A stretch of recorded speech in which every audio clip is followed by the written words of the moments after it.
Amazing. That is amazing. Amazing. Amazing. Isn't that amazing? That's amazing.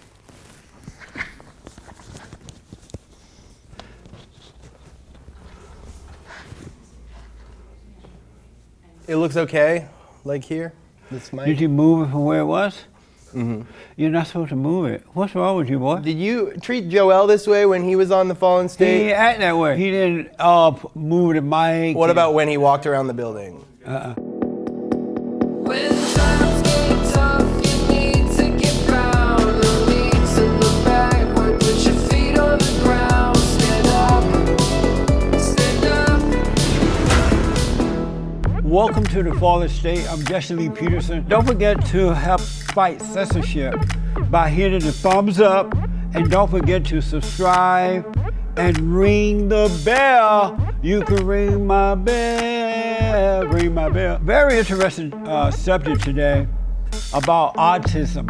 I have with me Dylan Volk, the author of a brand new book, Bad Choices Make Good Stories. My Life with Autism. Thank you for coming, man. Hey, thank you. You know, when I was working on this book, you had told me a while back you might have me on The Fallen State, and one of my biggest motivations to get this book finished was this interview. I was like, I want to do the interview with Jesse, so let's get this book finished. Let's get it done. That's amazing. Yeah. Well, I appreciate hearing that. Yeah. Well, I'm glad you got it down. It's a good book. Thank you. Very good book. What is autism? What is it? In a nutshell, it basically means you kind of lack social skills that other people have kind of naturally.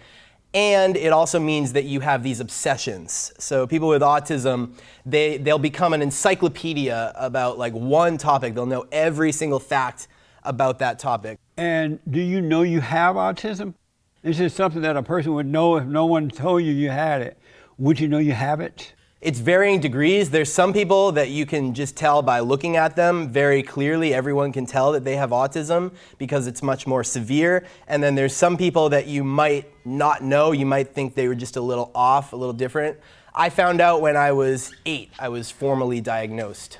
You were diagnosed and they told you that you had it? We knew that there was something different about me, but we didn't know what was going on. We didn't know why I was having all these issues. What type of issues were you having before they told you what was going on?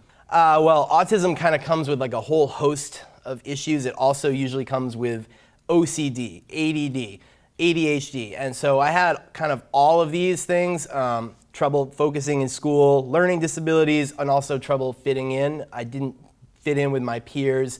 Like, say we would all be at like a playground, right? When I was like 4 or 5 years old, and my mom would notice that I had no interest in the other kids. I was just off in the corner doing my own thing, and all the other kids kind of were socializing with each other, and she just knew something was off.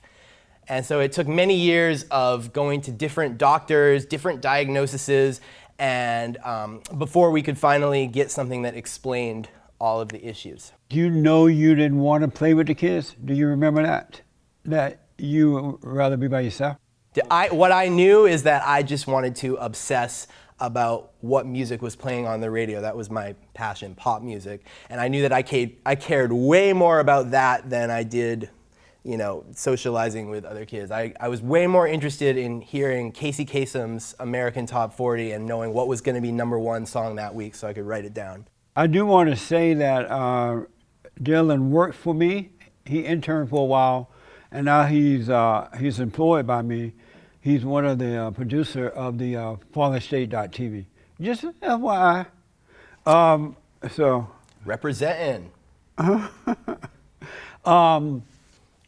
As an adult, do you feel like you're a person with autism? Is there things that you notice about you and that you notice in other people, adults, and it makes you feel weird or different?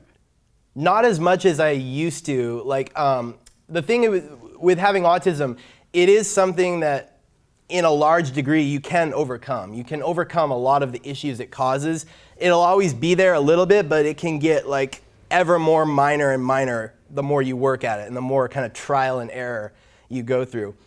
There are times when I'm reminded, oh crap, I I still have this disability, but 99% of the time I'm not thinking about it. I just kind of see myself the way that the world sees me, which is just kind of, I try to see myself through the eyes of other people see me, which is not having a disability. And I just see myself as, I don't know, unique. Do people treat you differently? No, I kind of wish they did sometimes, but the thing with my particular situation is you can't really tell by looking at me or listening to me that I have anything wrong with me. That can be a blessing and a curse. It's a blessing because obviously, you know, I can be treated as normal when I want to, but it's a curse because sometimes I screw up and people don't understand like that I have a deeper thing going on. They just think, oh, this kid's this kid's a dick, or this kid's a douchebag, or he's an idiot. And it might be easier sometimes if they actually knew I had a disability. So, but that's just the way the cookie crumbled for me. And so when the people who don't know you have a disability, and they treat you in a dirty way, or they make jokes about you in front of you, does that make you feel bad? No, they don't do that. It's just when I screw up sometimes, or when I make mistakes that possibly other people wouldn't make, like bad errors in judgment. I'm trying to come up with a good example. So there was this fraternity that I was briefly in, and there were all kinds of legal troubles and drama going on. And they told me about this, but then I saw somebody who was like suing them at a rally. And I wasn't really thinking that, and so I went up to him and I was like, hey, so I heard so-and-so said this about you, and I heard so-and-so said this, what's going on? And also there happened to be cameras, people were live streaming on YouTube. Now I didn't put two and two together that, oh, maybe I shouldn't say this because they told me there was this legal drama going on and they're like suing each other, so maybe I shouldn't tell them what I heard. And then as soon as I said it, as soon as it came out of my mouth, I was like, oh my God, I could have just like put somebody in legal jeopardy. I shouldn't have opened my mouth. I wasn't supposed to tell them that I heard them say this. That was something that they told me in confidentiality and they didn't want me repeating. So stuff like that. Now, most people might be able to avoid that kind of mistake, but me, I just have these errors in these blind spots. And a lot of times I'll figure out exactly what the mistake is right after I make it, but then it's too late. It's too late. And so another thing I know about you is that when someone gives you instructions, Yeah. they have to be direct. Right, yeah. I want you to go down to the bridge and jump off. Yeah. Right? They can't say, I want you to go down to the bridge and figure out what side. They have to be direct. Mm-hmm. Otherwise, you wouldn't do it the way they wanted it done, right? Right, like gray instructions for me, that's like a hazard. Right. That's because I don't know, I'm just very black and white in terms of what you want me to do. And the thing is that most neurotypical people, they say, meaning people without a disability, they kind of speak this language to each other where they understand the nuance implied. So like they'll say this, but they know that this really means that. But for me, like I don't want that open to interpretation. And most people with autism, I think, do much better with extremely clear instructions. And in the many jobs that I've had, I've learned that if you want advice, if you're an employer working with someone with autism, I tell people, however clear you think your instructions are, make them 10 times clearer. Do you feel emotions the way that abnormal human beings feel, like up and down, sad, lonely, happy, insecure, or afraid? Do you feel different emotions? Yeah, I do, but sometimes it can be hard for me to empathize with other people's emotions if I don't logically understand their point of view, or if it's something I've never experienced.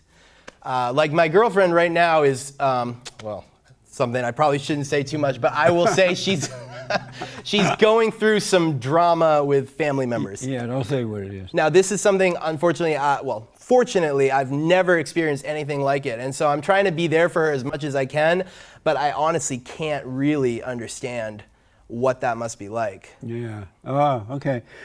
Speaking of some of your experience, I read that you experienced, and this book is very, very interesting, people. You do want to read about autism, believe me. You've experienced a lot of failures. Has that been good for you or bad? It's been mostly bad, but it's been good in the fact that it made a really interesting book. That's for sure. But going through it at the time, I would have not said it was good. I've been let's see, I've been to jail in like 3 different states. Not like, 3 different states. I've been fired from almost 50, that's 50 different jobs. Yeah. And yeah. You know, I was thinking about when I read your book that you've been fired from so many jobs, and I think you working for the TheFallenState probably the longest job you had. And I thought, I wonder why he's had you've been able to stay with us for so long. And I think because I understand you. I understand where you're coming from.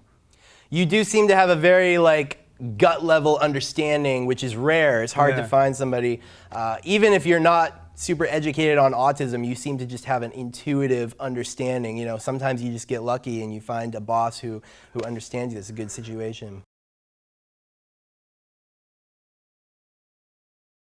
What was it like being in jail? What was it like for you in? One thing I gotta say, do you realize in writing that book that you were very, very, very, very honest about yourself? Oh yeah. You knew you were being asked that honest about yourself? Well, what do you mean by that? Do you mean like compared to other autobios, are they not as honest? Right. So what are they like in other They tell you a little bit about themselves, but they don't tell you the whole deal. Okay. You told the whole deal, which in a way is a good thing because it allows people to really get a good insight what autism is like. Yeah. What you go through. Hear that, folks? BadChoicesMakeGoodStories.com. Jail, the first time, it was kind of fun. It was like a cool novelty, and I saw it as like, you know, it's a rite of passage. It's like the kind of thing everybody's got to do once, you know, just to say you did it. And the second time, the third time, however, not quite as fun. The novelty wore off. Do people try to intimidate you and stuff in jail? Do people try to harass you in any way? You know, it's funny, the third time I went to jail was in Maine, and I got into some drama with other white guys. They weren't so nice to me. The first time I went to jail was in Fort Lauderdale, Florida, and it was mostly black guys, and we got along great. They thought I was hilarious, no drama. Even if you read the story of me getting out of jail, my bond was $25. I'm in the bond office, and I thought I had $25 on me. Turns out my card only went through for $20. So they were about to send me back, and it would have been probably a week before I could bond out again. At the 11th hour, somebody who was in jail with me, he was right there. He stepped up and said, "Hey, was he $5 short? I'll give him $5. And he was a black guy.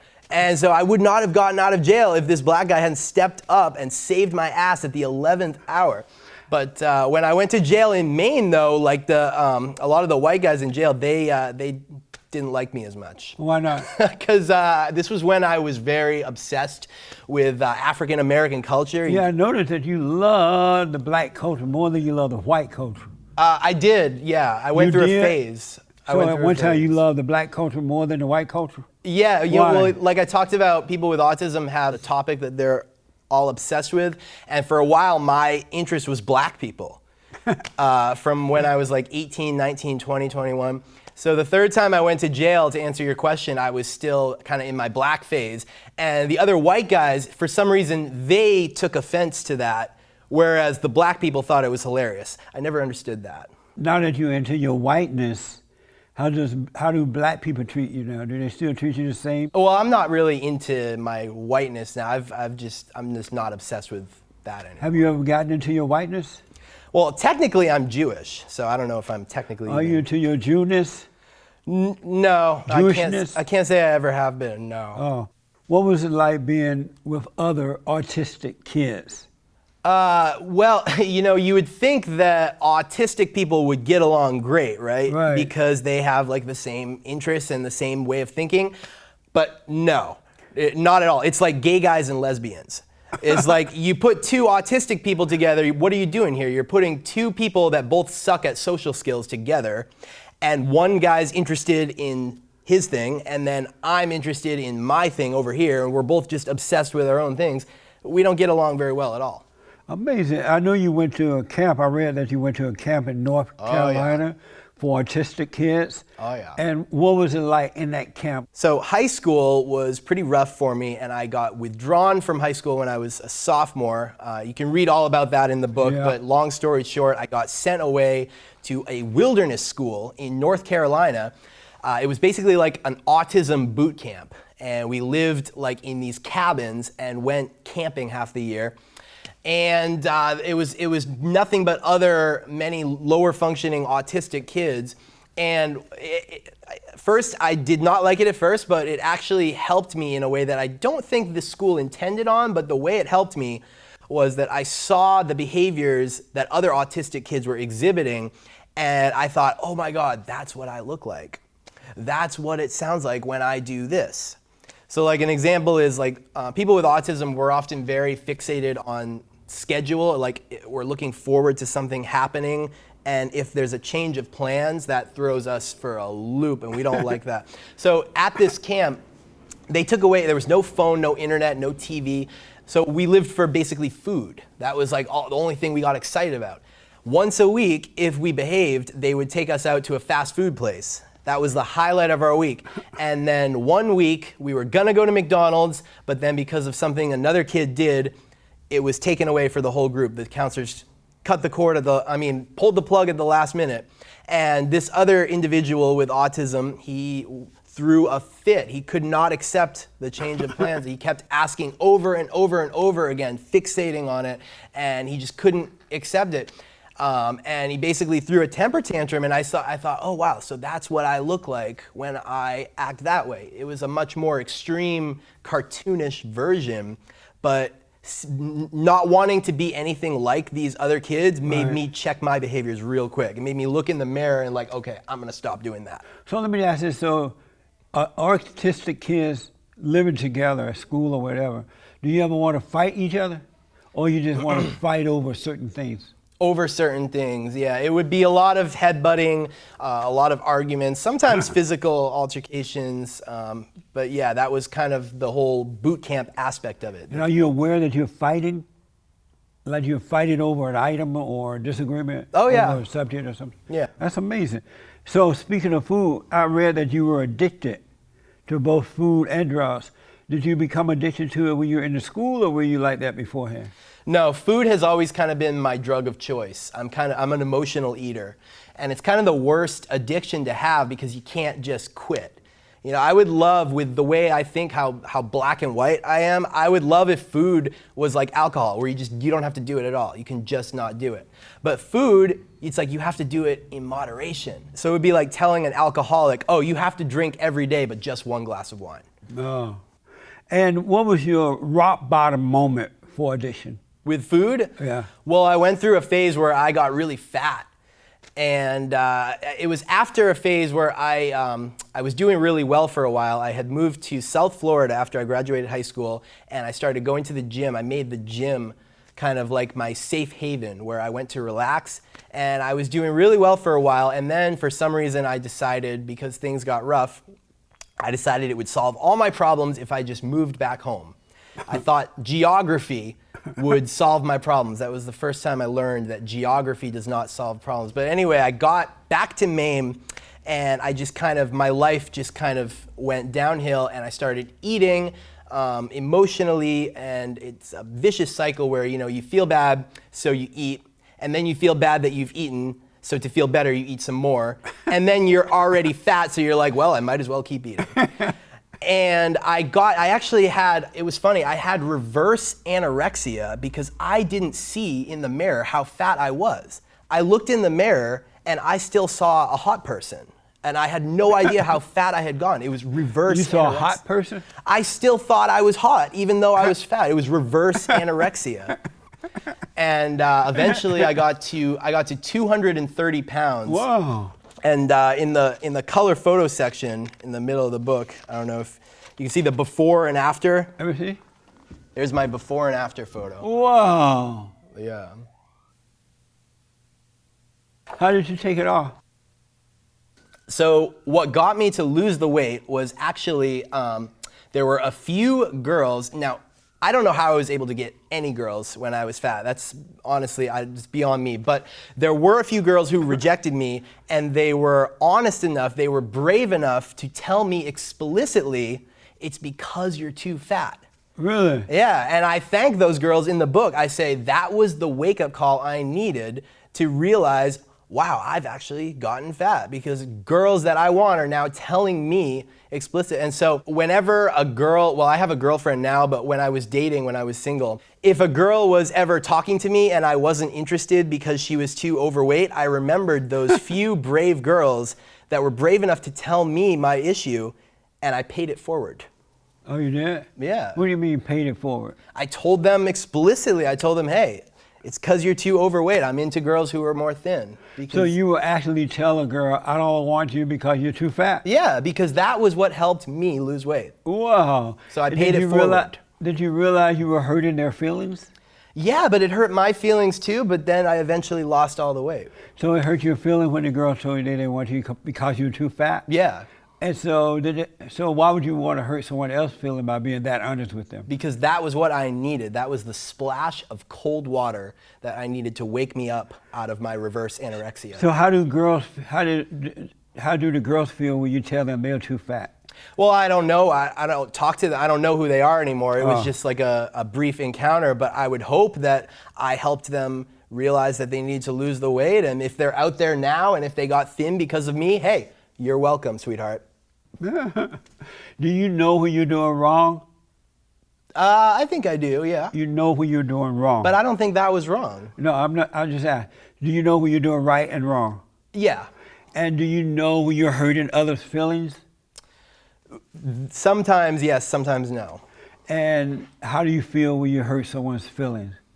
If I realize that I hurt their feelings, a lot of times, it's like I said, I'll realize right after I say it. And a lot of times it comes from trying to be funny. You know, I'll make an attempt at comedy. There can be a very gray line between like what is funny and not too offensive and what is a little too offensive and not funny.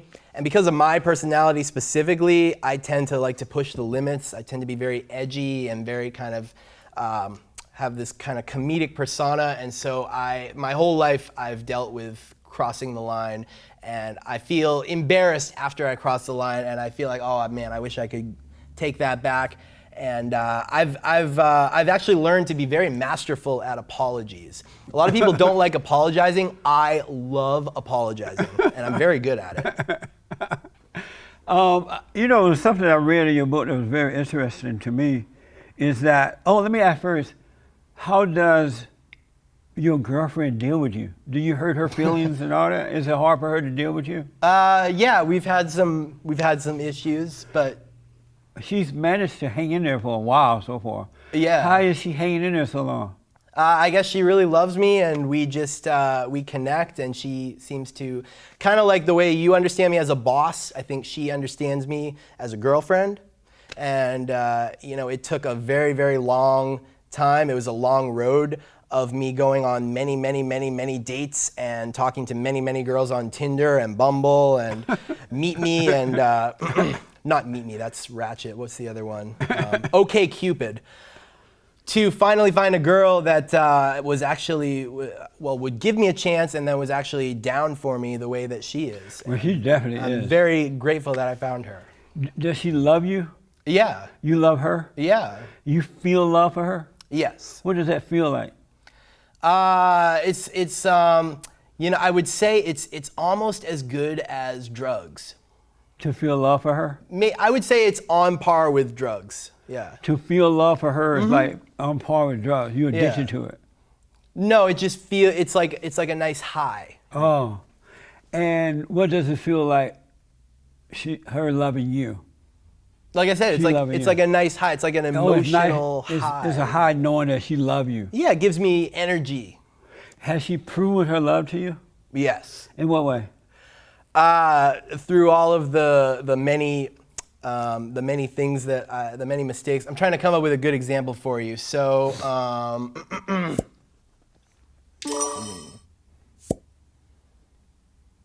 I remember once she was with you at a church service. Yeah. And I asked her, why do you love him? She was like, look at him. Oh, look at him. How can you not love him? He's fine. Yeah, she said he's a stud. Yeah, he's a stud. Yeah. How did that make you feel? Well, that's proving her love. You know, actually, it feels like It feels like I worked very hard and for very long to find a girl who would be down for me like that and would have a good, healthy relationship with me like that. So it feels, not to sound cocky or anything, but it feels like I'm happy and I deserve it. It feels like I worked for it. Oh.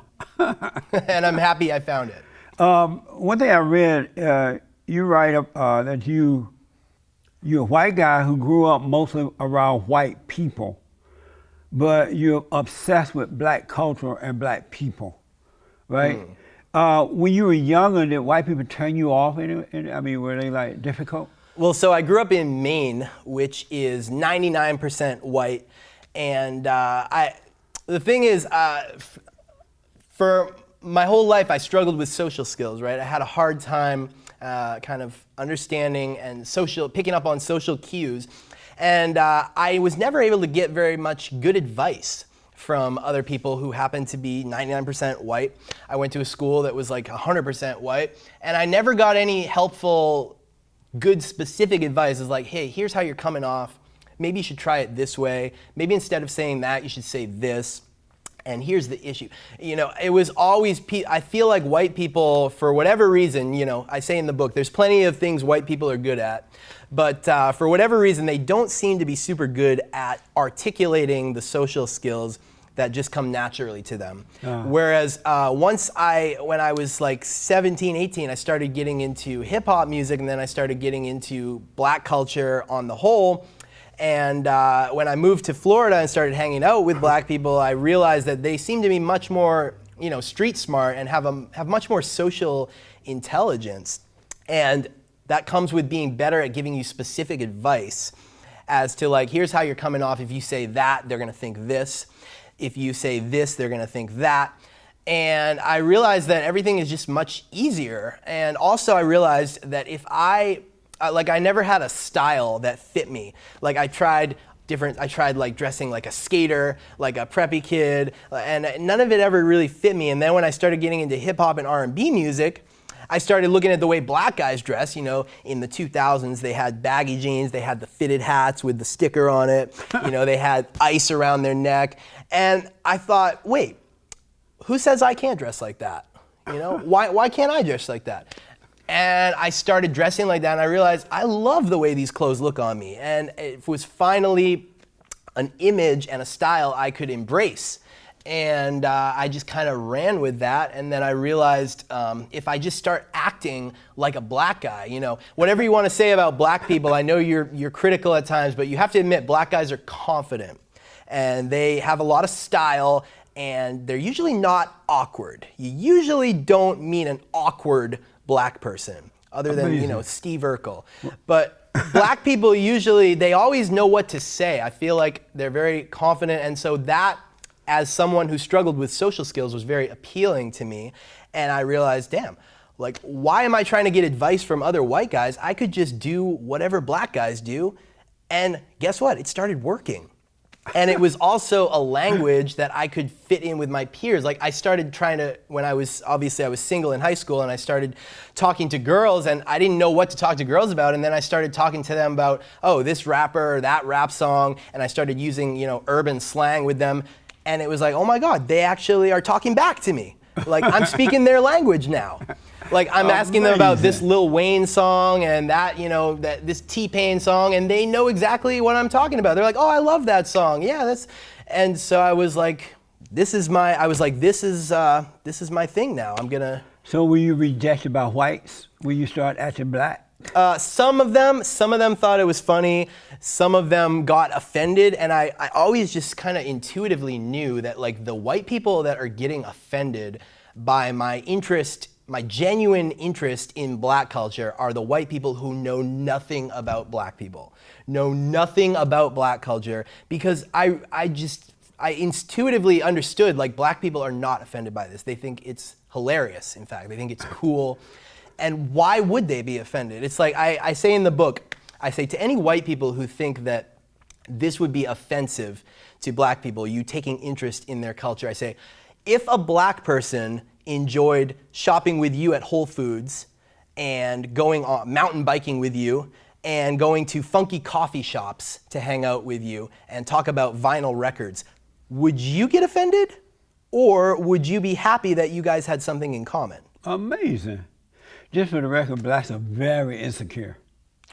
You just don't have sense enough to know it. But they don't they're act. very But they insecure. don't act insecure. Though. But they do. You just can't see it. I guess I don't see it. So one quick thing, I noticed you made a video, a rap video, I guess, a rap video, right? That's when you're in your black mode, and at the time you were dating black hood rats.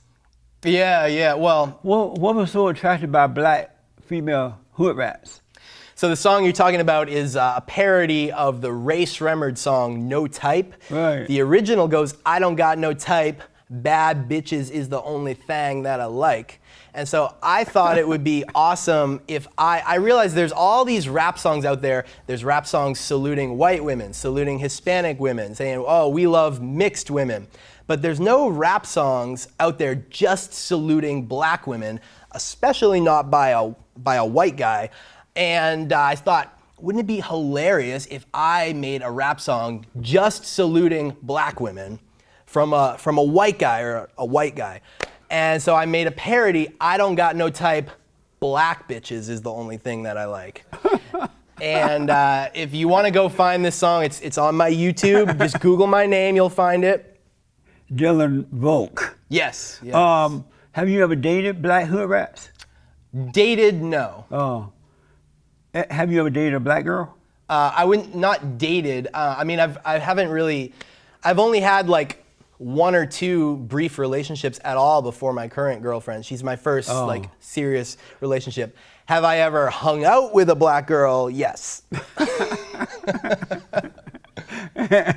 And we all know what hung out means. Yeah. I'm trying to keep it family friendly. This is a family friendly right-wing broadcast. So are you over the black culture now? I'm not obsessed with it anymore. I still appreciate it. And the thing is, even when I was obsessed with black culture, I knew that other people were probably looking at me thinking, when he gets older, he's gonna look back on this time in his life and be like, what was I thinking? Oh my God, I'm so embarrassed. Let me delete all those pictures. That's not the case at all. I look back and I totally understand why I was obsessed with black culture. It makes total sense to me. I'm not obsessed with it anymore, but when I was 18, 19, 20, 21, I totally get it. How do black people sound? Let me hear you talk like a black person. Hey, let me ask you something real quick. Let me ask you something right quick. Let me think of another quote. Yeah, no, I'm talking about we pop bottles in the club, bruh. Whip sitting on 24s. And you like that? Yeah, well, the thing is, ever since Elvis Presley, white teenagers have been looking to black culture to mimic the trends and copy the styles. And that's not for no reason. Like, this has been going on for decades. Oh, amazing. You have a chapter on gay guys and blonde hair. Yeah. Gay guys and blonde hair in your book. Tell us about that. When I moved on initially from my black phase, I was living in Utah at the time, and I kind of moved back into my default special interest, which has always been pop music, as I mentioned before. Now, my whole life, I never had really found anyone who quite shared my taste in pop music, which I've always been told I have like the taste in music of a gay black guy, right? But I never grew up around any gay black guys, and I never found anyone, even girls would say that my taste in music was too girly for them. Right. And because I like hardcore pop, like Britney Spears, Madonna, Lady Gaga, that's my ish. And also, I had just gotten in shape, and I had just lost all the weight. And gay guys had never been really nice to me before. They had always kind of been dismissive of me. But now, like, I looked really good. Like, I was in good shape. I was taking care of myself. You know, I was tan. I was spiking my hair and everything. My teeth, I was making sure I was using Crest 3D, you know, toothpaste. And all of a sudden, it opened up a door where gay guys were interested in, like, being friends with me, getting to know me. You know, was it because they were attracted to me? Maybe, but I thought I can use this to like make a friendship. You know, I can use my looks to get friendship. I'm gonna like whore myself out for friendship. Right. And I wasn't really obsessed with gay guys per se, but I wanted to fit in with them because I realized like I could actually hang out with people that like the same music as me, and that was a big thing for me. And so, so your question about gay guys and blonde hair. Yeah, you're right about gay guys and blonde hair. So in Utah, like almost everyone is blonde in Utah. And I had always thought about dyeing my hair blonde one day, and I thought, you know, here I am, it's the summer of 2014, I am in the best shape of my life, and I'm in Utah where all the Mormons are blonde anyway. Might as well do it now, like you only live once. So I dyed my hair blonde, and there was this group of gay guys that I was really trying to fit in with that lived like across the street from me. And I kind of was like semi-friends with them, but I really wanted to be like included and accepted by this group of guys. I went over one time and they were bumping this song, this Danity Kane song. Pop music fans will know what that is. Really obscure pop song that like I didn't think anyone else knew but me. And I saw them all blasting this song, and they were all like jamming out, like all sassy into it. And I was like, I have to be accepted into this group of friends. Like I have to make this happen. I want to be friends with them so bad. Long story short, eventually they never quite accepted me. And then like a month later, one of the guys who had been the nicest to me, I think because he was attracted to me and he thought I might be gay, he took my insisting that I wasn't gay. Like I'm always honest with these gay guys. I never led them on to think that I was like gonna do something I wasn't gonna do. Right. You know, and if they didn't want to believe me, that's not my problem. I was honest. But this guy took me insisting that I was not interested in him. He thought, in his mind, he thought I must be at least like bi-curious or something. And he took my insisting that I wasn't interested in him as me rejecting him personally. And so I think he was hurt by that, and he wanted to get back at me. And so one night, we were hanging out, and we were all kind of, it was like this little house party. And what really happened was I was sitting on one side of the couch, he was on the other. I was drunk and I was ranting about some, you know, personal thoughts and just kind of ranting. And then I look over after like 10 minutes and he's asleep. He's been asleep for like the whole time I've been talking. So I feel embarrassed and I get up and walk my drunk self home. That's what happened. But the next day, what he decided to tell everyone had happened was that I had performed oral sex on him. Oh. And he decided to go around telling everyone that. And of course there was already like some rumors that like, oh, this guy might be gay, you know, because, you know, I had the blonde hair. I also had a convertible at the time, and I would drive around blasting Lady Gaga all the way up in my drop top. I mean, and so you were doing the whole gay thing. Yeah, well, so what this guy knew is he knew that this is already in people's head about me. So he knew that if he just said this, it would be over for me, and no one would ever believe me over him because they've known him longer. Yeah. It's that classic dirty trick where like the guy who's been there longer gets believed over the new guy. And he was right. So he decided to spread this rumor all around town. He told everyone that something happened, and no one believed me, and they believed him. And that was kind of, I never ended up getting accepted into that group of guys. That was kind of it. I was like, all right, these guys don't want to be friends with me. Wow. Because the thing was, they wouldn't accept. That's an amazing story. They wouldn't accept me for who I was. You know, these are the kind of people they preach all about, we're accepting, we're tolerant, but like, they wouldn't accept that I wasn't gay. Yeah. And they were telling me, Dylan, it's okay if you're gay. It's okay if you're gay. And I was like, okay. Is it okay if I'm straight? Is that okay? And I also like Madonna and Britney Spears, but I'm also like girls. Like, is that all right? They wouldn't accept it. Dating, you talk about being interested in girls at age 11. Why so early in life? And how Younger than that. Oh, yeah? But what made you interested in girls so early?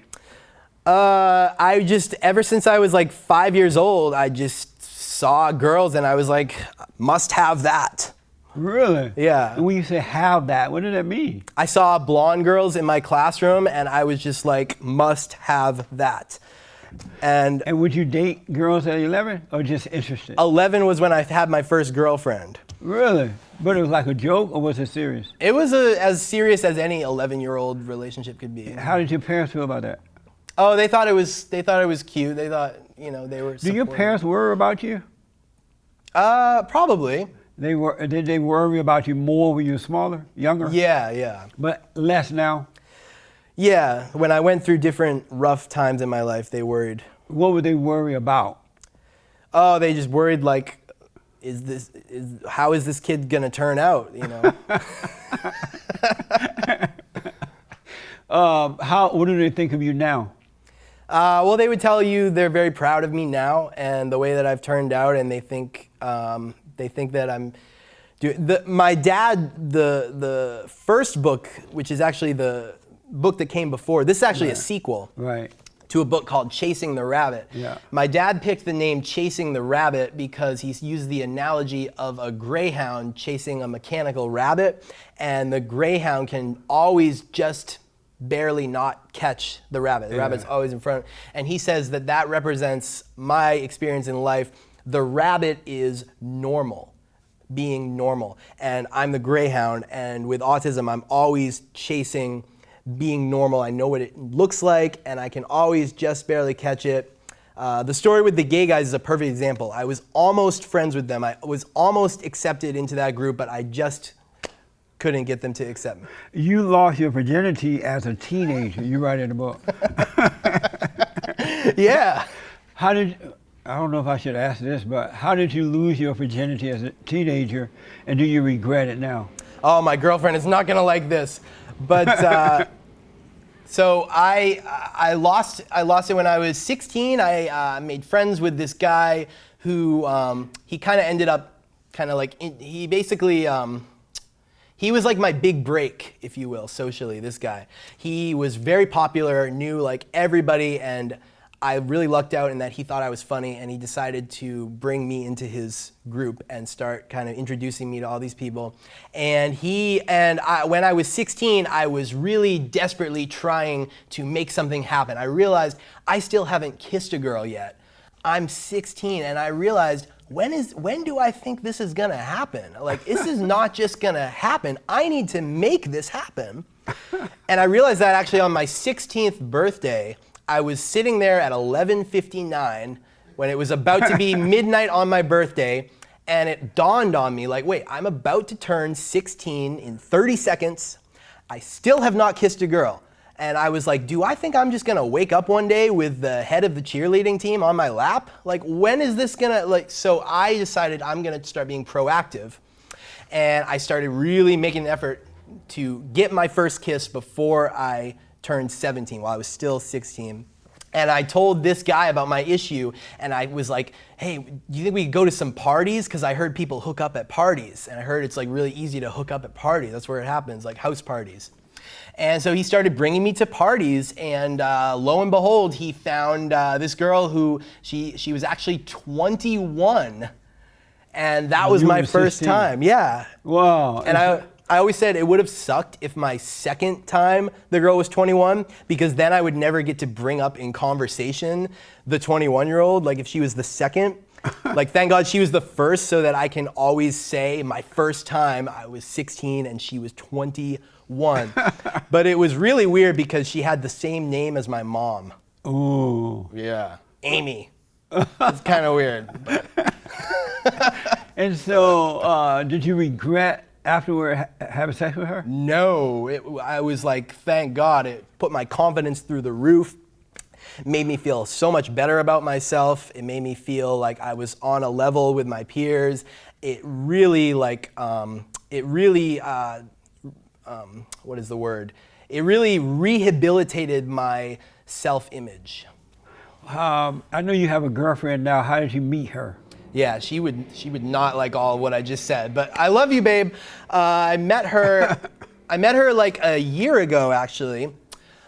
We met on Tinder, and it's a funny story. She wouldn't give me a chance at first. Like, we were talking, but she wouldn't hang out. I was trying to get her to go out with me, meet up.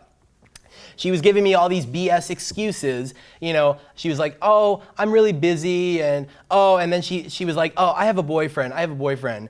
And I got her on the phone and I made her stay on the phone with me for an hour until I broke her down and made her admit to me that she made all of those excuses up, that she doesn't have a boyfriend, and I made her admit to me she's just nervous and doesn't want to meet up.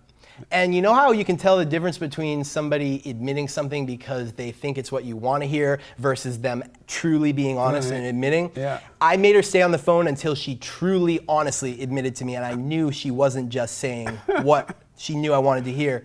And then I cursed her out and hung up the phone. We didn't talk again for like 6 months. And then 6 months later, she found me. She unblocked me on Instagram, and then she re-added me and messaged me and said, hey, can we be friends again? And it goes to show the point that I talk about in the book and that I've always said, which is it's better to make a negative impression on a girl than nothing at all. So you're better off pissing a girl off than having her feel indifferent about you, because you have a better shot at converting that negative emotion into a positive emotion, because at least she remembers you. Amazing. We've run out of time, but what do you like about girls? Well, I only like my girlfriend. Right. So what do you like before you start liking your girlfriend? What did you like about girls? I was just attracted to them. I don't know. I just thought they were attractive, and I just felt like I deserved a girlfriend. I felt very entitled. Did you feel unimportant without a girl? For a while, I felt like I felt like something was missing, and then I did get a girlfriend for a while a few years ago, and it was like I finally saw what it was like on the other side of the fence. You know, the grass is always greener. Yeah. And I finally got to the point where I had a relationship, and then I realized like it's not all that I thought it was, because there's this constant anxiety of what if I screw this up? What if I lose this girl? And now you're much more invested.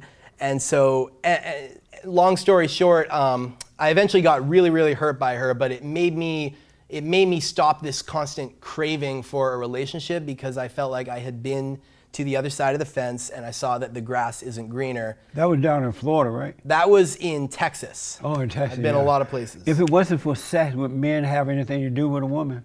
I think yes. Women? I think yes. I think that men If want. it wasn't for sex, men would still have something to do with women. Yeah. And what would they have in common with them? I know you say they wouldn't, but I disagree, because I think that lots of men don't just want sex. I think men want female companionship, and I think men have. I think a lot of men have a deep longing for female approval beyond just sex. They want to cuddle. They want to be loved. They want to talk. Amazing. And this is not something men admit, because it makes them sound like they're not manly. But sorry, guys, I'm outing you all. So are you impressed with how much you've overcome in life? Yeah. You are? Yeah. Amazing. Do you believe your autism is holding you back now? I would say now, no. I would say I've overcome it. I've overcame it to the point where the mistakes that I make now are not much different from mistakes the average person would make. So like on a scale of 1 to 10, the mess ups I do now are like a 1, 2, and 3, whereas they used to be like a 7, 8, 9, 10. The one thing I like about what you do with yourself, you didn't stay around your parents. With autism, you left and went out into the world. Yeah. You went from state to state. You've been on different jobs. You've been in jail. You've been with the hood rats. You've been all over the place. Do most people with autism, do they tend to venture out on their own like that, or do they stay around safety? You know, I love generalizations. I love categorizing and stereotyping, but I have to say, honestly, you can't generalize about people with autism, because if you've met one person with autism, you've met one person with autism. It really, really, really varies. If they had not put the name autism on whatever it is you have, what would you thought it was? Would you have thought it was something wrong with me, but not put a name on it? Yeah, and it would be much more stressful, because I would have this constant wondering, like, why do I act differently? Why do I have these mess ups? Like, why? But normal people have that too. Well, but people without autism are not different. I mean, of course, everyone has their own unique quirks and everyone is unique. However, there's a spectrum of what's considered normal by society. You see the value of being normal. Let me finish this point. And most people fall within that range of what's considered normal, even though they all have differences. Yeah. And then people like me fall outside that range of what's considered normal. So what is normal? I would just say if you think that you're not normal, try spending an hour inside my head, and then you'll see how normal you really are. Really? Yeah. Amazing. So it's time to heat up this interview. The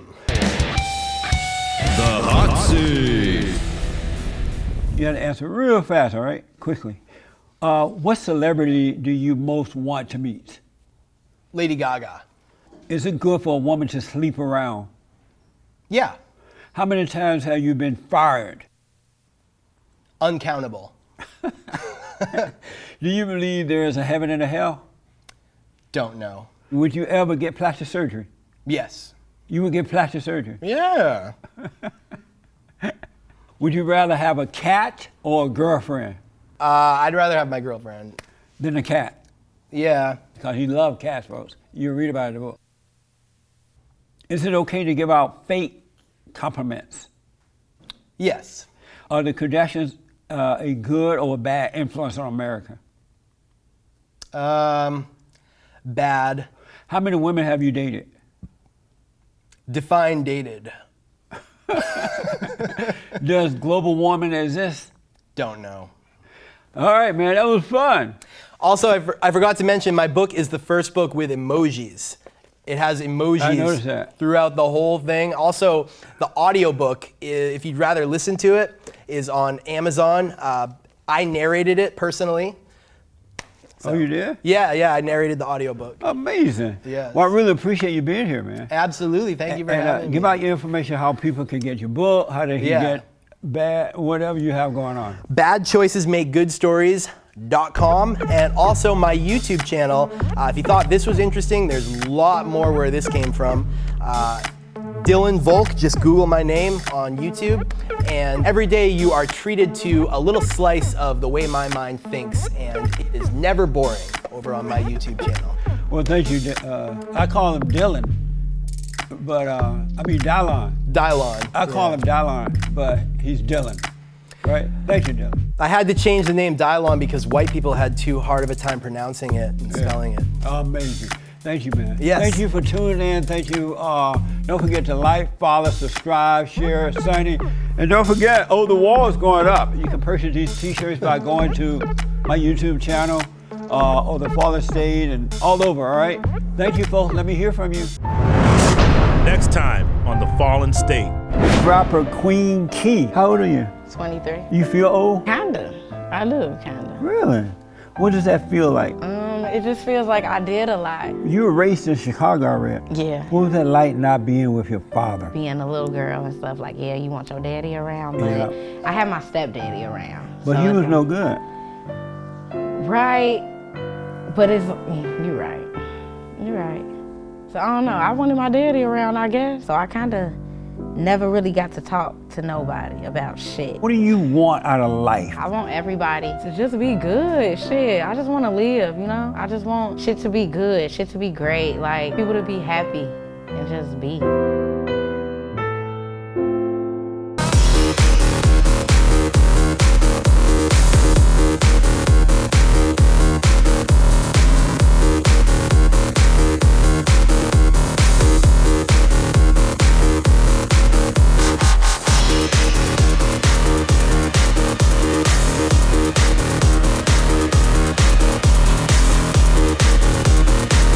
Thanks for watching The Fallen State.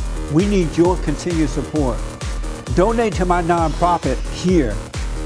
Subscribe and like the videos here. And tell everybody and their mama about the show.